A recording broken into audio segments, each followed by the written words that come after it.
السلام علیکم ورحمۃ اللہ وبرکاتہ۔ اللہم صلی علی محمد کما تحب و ترضی لہ۔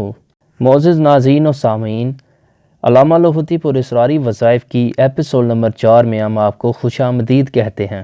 اس سے پہلے کہ ہم آپ کو علامہ لاہوتی پر اسراری کے آزمودہ وظائف جو گھریلو الجھنوں کا آخری حل ثابت ہوئے اس کے بارے میں بتائیں، آپ لوگوں سے التماس ہے کہ ہمارے چینل کو سبسکرائب کر دیں، اور اگر ویڈیو آپ کو پسند آتی ہے اور اس میں آپ کے لیے کوئی خیر کی راہ نکلتی ہے تو اس کو لائک بھی کر دیں۔ اور اگر آپ مزید اس طرح کی انفارمیٹیو ویڈیوز لینا چاہتے ہیں یا آپ کے ذہن میں کوئی سوال یا آپ کی کوئی گھریلو الجھن ہے جو حل نہیں ہو رہی، اس کے حل کے لیے آپ ہمیں کمنٹ باکس میں ضرور آگاہ کریں۔ ہم شب جمعہ کے ہونے والے درس میں آپ کے لیے ضرور دعا کروائیں گے۔ تو بڑھتے ہیں آج کے علامہ لاہوتی پر اسراری وظیفے کی طرف۔ یہ جولائی 2010 کی بات ہے۔ میں رات کے آخری پہر قبرستان پہنچا۔ کیا خوب سناٹا، ہر طرف تنہائی ہو کا عجیب عالم تھا۔ جنات اپنے بچوں کے ساتھ کھیل رہے تھے۔ جنات کے بچے مجھے چھیڑنے کے لیے دوڑے، کیونکہ آخر بچے تو بچے ہی ہوتے ہیں، چاہے وہ انسان کے ہوں، جانوروں کے یا پھر جن کے۔ ان کے مزاج میں شرارت ہوتی ہے۔ ایک بچہ دوسرے سے کہنے لگا، آؤ اس کی ٹانگیں کھینچتے ہیں اور اس کو گراتے ہیں۔ دوسرا کہنے لگا، نہیں، اس کے سر میں مکہ مارتے ہیں۔ ہر بچے کو کوئی نہ کوئی شرارت سوجھ رہی تھی۔ وہ ہنستے، کھیلتے، اچھلتے، کودتے میری طرف بڑھ رہے تھے۔ دور ہی سے ایک بوڑھی جنی نے بچوں کو ڈانٹا اور کہا، خیال کرو، یہ حزب الباہر کا عالم ہے، اس سے بچ کر رہنا۔ یہ سنتے ہی بچے ایسے بھاگے جیسے کوا پتھر سے بھاگتا ہے۔ حزب الباہر کی بات چلی تو میں نے حزب الباہر کا چلا کیا، کیونکہ حاجی صاحب اور صحابی بابا کی سرپرستی، توجہ اور شفقت میرے ساتھ تھی۔ انہوں نے 9 چندی جمعرات سے اس عمل کو شروع کرنے کا فرمایا۔ میں نے 9 چندی جمعرات کو 2 کفن کی چادریں، ایک سفید ٹوپی، بہت سی خوشبو، بڑا سا لوہے کا برتن جس میں مکمل 18 کلو سرسوں کا تیل آ جائے اور اس میں گلاب، چنبیلی اور رات کی رانی کی تیز خوشبو ڈالی، اور ساتھ ایک بڑی سی بتی ڈالی جس کی لمبائی تقریباً 5 میٹر تھی۔ میں نے 5 فٹ گہرا 5 فٹ چوڑا مٹی کا ایک گڑھا کھودا اور کھود کر اس تیل کے برتن اور بتی کا چراغ جلایا اور حالت کفن میں بیٹھ گیا۔ روزانہ حزب الباہر 5555 بار پڑھنا شروع کر دیا۔ 3 بہت بڑے اور موٹے سانپ میرے ارد گرد ہر وقت رہتے۔ وہ بظاہر تو سانپ تھے، لیکن دراصل وہ جنات تھے جو کہ حفاظت کے لیے مقرر تھے۔ چونکہ یہ عمل جلالی ہے، پڑھتے ہوئے ساتھ بارش کا پانی، جسے مجھے چسکی چسکی اس لیے پینا تھا کہ منہ میں لعاب خشک ہو کر عمل کی حدت اور حرارت کی وجہ سے آگ پیدا ہو جاتی تھی۔ اس آگ کو یا تو زمزم کا پانی یا پھر بارش کا پانی ختم کر سکتا ہے۔ ہاں، اتنی اجازت ضرور تھی کہ اس گڑھے کی دیوار سے ٹیک لگا سکتے ہیں۔ حزب الباہر میرے خیال میں اس کا عمل صرف جنات ہی کرا سکتے ہیں، اگر کوئی مخلصین جنات میسر ہوں، کیونکہ جن کسی عمل و غیر سے قابو میں نہیں آتا، بلکہ جن موقع کی تلاش میں ہوتا ہے، موقع ملتے ہی وہ نقصان پہنچا دیتا ہے۔ ہاں، اگر بڑوں کی برکت سے جنات سے دوستی ہو جائے، یا میری طرح جسے بچپن سے جن محبوب رکھتے ہوں، بلکہ مجھے پر تو جن عاشق ہیں، تو ایسے شخص کے لیے عمل کرنا کبھی مشکل نہیں ہوتا، کیونکہ دوران عمل چڑیلوں، دیو، جنات، پریوں اور لاہوتی، ناسوتی، ملکوتی، جبروتی مخلوق کے طرح طرح کے شدید حملے شروع ہو جاتے ہیں۔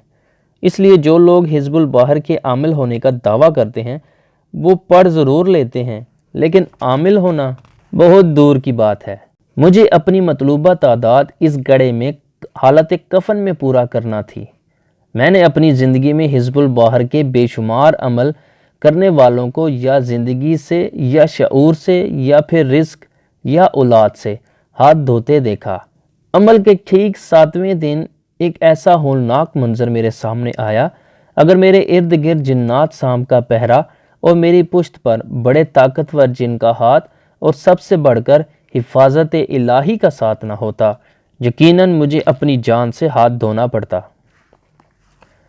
واقعہ کچھ یوں ہوا، پڑھتے پڑھتے مجھے محسوس ہوا کہ ایک جنگل ہے، 2 میاں بیوی ہیں، ان کے بہت سارے بچے ہیں، بچے کھیل رہے ہیں۔ تھوڑی ہی دیر میں میاں بیوی میں جھگڑا شروع ہو گیا۔ بیوی نے میاں کو کوسنا شروع کر دیا، تو کماتا نہیں، حج حرام ہے، سارا دن گھر پڑا رہتا ہے، بچے بھوکے مر رہے ہیں، پہننے کو کپڑے نہیں، لباس نہیں، گھر کی چھت نہیں، نیچے کا فرش نہیں۔ اس طرح کی سخت تلخ باتیں ہو رہی تھی۔ میاں پہلے تو تھوڑی دیر سنتا رہا، پھر اسے بھی غصہ آ گیا، پھر اس نے بھی بولنا شروع کیا اور غلیظ اور گندی زبان استعمال کرنا شروع کر دی۔ اور پھر تھوڑی دیر میں میاں نے قریبی درخت سے شاخ توڑی اور اس سے بیوی کو مارنا شروع کر دیا۔ اتنا مارا کہ اس کو لہو لہان کر دیا، پھر بچوں کو بھی مارنا شروع کر دیا۔ بیوی بے ہوش ہو کر گر گئی۔ میاں بچوں کو بھی مار رہا تھا، بچے لہو لہان ہو کر مسلسل گرتے جا رہے تھے، وہ مسلسل گالیاں دے رہا تھا۔ پھر اس نے جنگل سے خشک لکڑیاں اکٹھی کرنا شروع کر دی۔ لکڑیاں اتنی اکٹھی کی نامعلوم کیا بلا تھی۔ لکڑیوں کو پھر آگ لگائی اور پھر اس نے اپنے بچوں کو ایک ایک کر کے آگ میں ڈالنا شروع کر دیا۔ ایک کوہرام، چیخ و پکار، جلنے کی سخت بدبو، ہیبت ناک منظر جو گمان اور الفاظ سے بالا تر۔ انسانی عقل، شعور، احساس و ادراک اس کو بیان نہیں کر سکتا۔ جب سارے بچے ختم ہو گئے تو پھر اس نے بیوی کو بھی اٹھا کر آگ میں پھینک دیا۔ اب وہ ظالم میاں اپنی بیوی بچوں کو خوشی سے جلتا ہوا دیکھ رہا تھا، حتیٰ کہ اس نے ان کی راکھ بنانے کے لیے جنگل کی سوکھی پتلی شاخیں اس آگ کے علاوے کے لیے ڈالنا شروع کر دی۔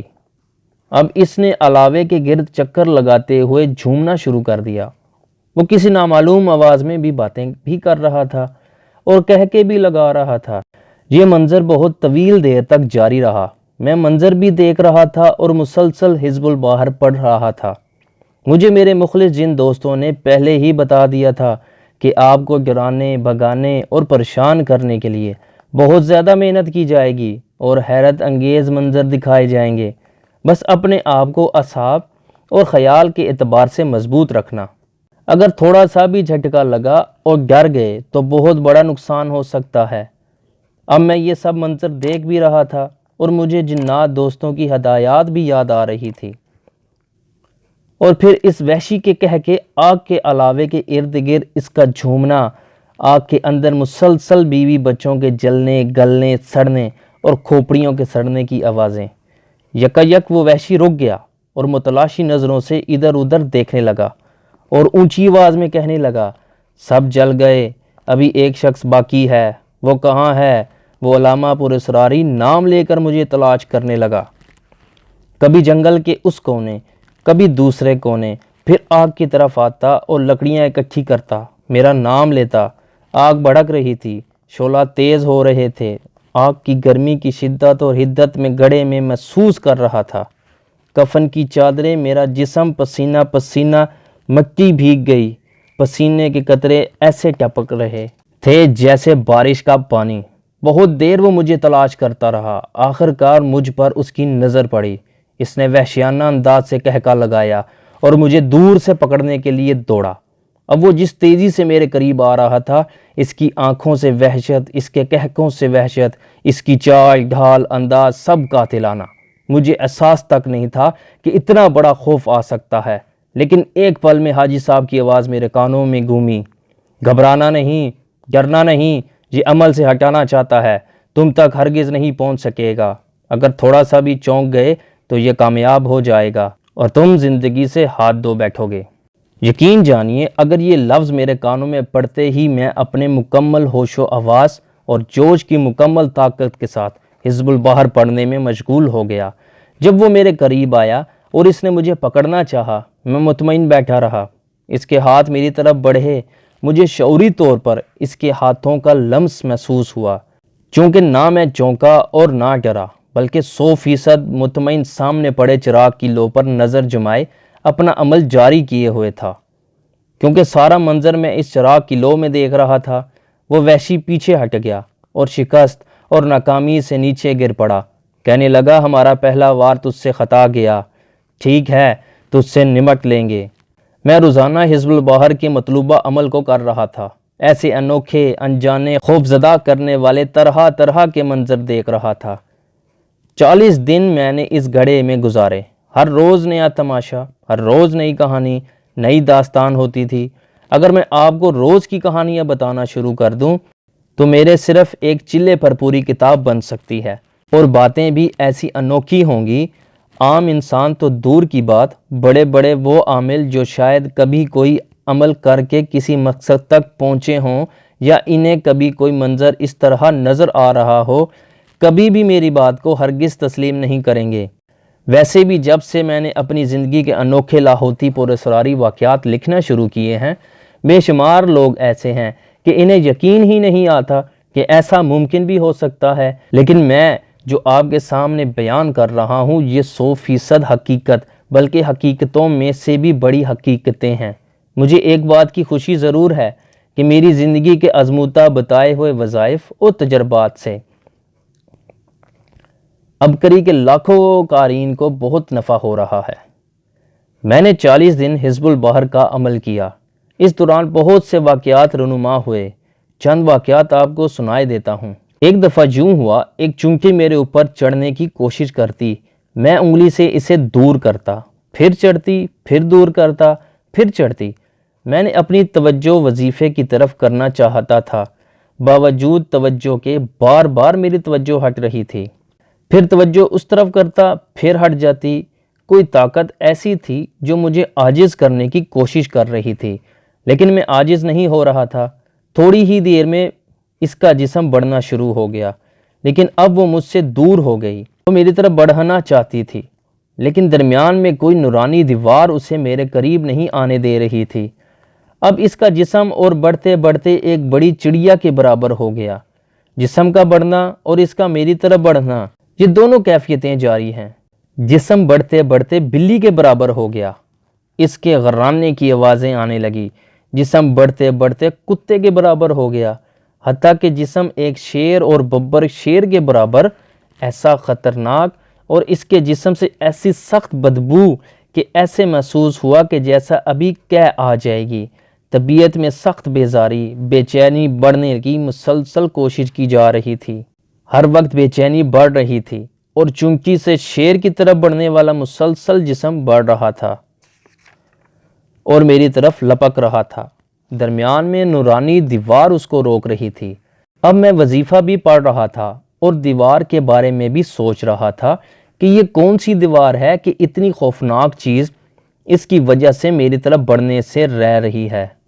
ابھی میں یہ سب کچھ سوچ ہی رہا تھا کہ میرے کانوں میں صحابی جن بابا کی مانوس آواز آئی، تمہیں یاد ہے اس 40 دن کے عمل سے پہلے تم نے مسلسل 40 دن بہت بڑی مقدار میں مال صدقہ کیا تھا؟ یاد رکھو، صدقہ جتنا زیادہ ہوگا، جتنا زیادہ مستحقین کو تلاش کر کے دیا جائے گا، وہی صدقہ اسی طرح کی نورانی دیوار بن کر صدقہ دینے والے کے ارد گرد ہر وقت رہتا ہے۔ اسی طرح کے ہر حملہ آور سے صدقہ کرنے والے کی حفاظت کرتا ہے۔ بس یہ لفظ سننے تھے، مجھے سمجھ آ گیا۔ وہ جو میں نے 40 دن مسلسل غریب، مستحقین اور ایسے لوگوں کو جو سوال نہیں کرتے تلاش کر کے روزانہ 4300 صدقہ کیا تھا، آج وہی صدقہ اس خونخوار بلا سے میری حفاظت کا ذریعہ بن رہا ہے۔ سبحان اللہ۔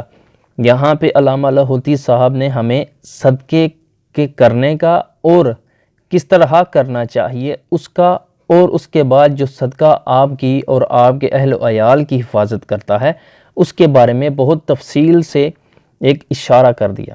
خیر، وہ جسم اور بڑھ گیا، حتیٰ کہ گائیں تک پہنچ گیا۔ اب اس کی آوازیں اور تیز ہو گئی، اس کے منہ سے جھاگ نکلنا شروع ہو گئی، پھر اس کی زمین پر گرنے والی ہر جھاگ کا قطرہ شعلہ بن کر آگ کی طرح بھڑک رہا تھا۔ پھر تھوڑی ہی دیر میں اس کے منہ سے شعلہ نکلنا شروع ہوئے۔ اس کی حرارت میں محسوس کر رہا تھا، لیکن ان شعلوں کا نقصان مجھے نہیں ہو رہا تھا، کیونکہ اس صدقے کی نورانی دیوار میری حفاظت کر رہی تھی۔ کچھ دیر کے بعد اس کا جسم ہاتھی بلکہ اونٹ سے بھی اونچا ہو گیا۔ اس کا جسم، میرا محتاط اندازہ یہ ہے کہ وہ 30 سے 40 فٹ جتنا بڑا ہو گیا۔